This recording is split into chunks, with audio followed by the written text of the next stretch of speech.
Well, thank you to the Washington Energy Summit for inviting NHA to speak. NHA is, like OEA, the trade association for the hydropower industry in the United States.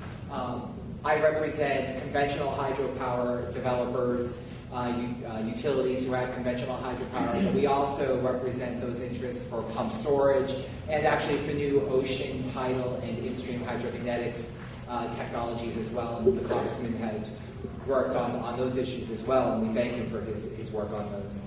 I thought I would start off with just some statistics about the global and U.S. hydropower industry.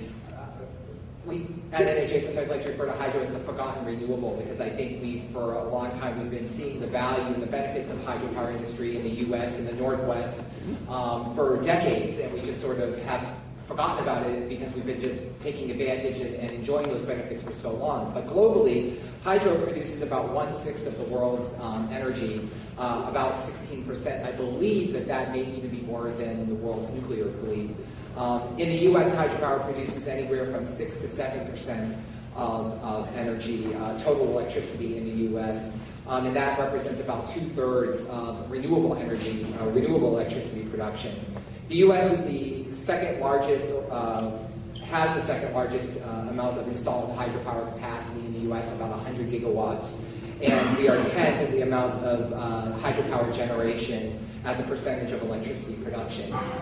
China has the largest installed capacity, and Norway has the largest amount of percentage of their production. They are at 99% hydro. Growth opportunities for hydro in the U.S. We like to, quote-unquote, bust the myth about hydro, which I often see up on the Hill and in other forums, which is that people believe that we are not, there is no growth potential in the hydropower industry in the U.S. We've built all that we're going to build, all the good sites are taken, and that's it. And there is a difference between some of the international development that is happening in the hydro industry and what's happening here in the U.S. You are seeing more larger new projects internationally being built. In the U.S., though, we are much more looking at maximizing existing infrastructure.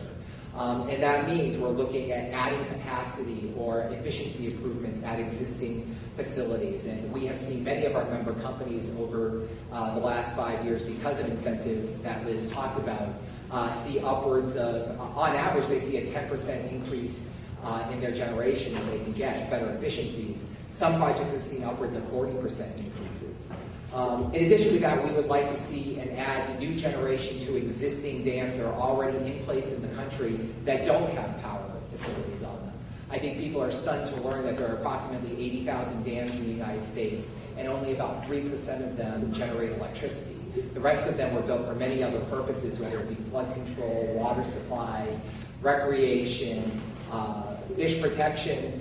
So we would like to take a look at that universe. Not all of those pieces of infrastructure are going to be right for hydro development, but clearly what it shows is that there is a universe out there that we can look at and see some significant gains. And as a matter of fact, the Department of Energy is now going back and taking a look at that infrastructure to see what that is and to do a new resource assessment.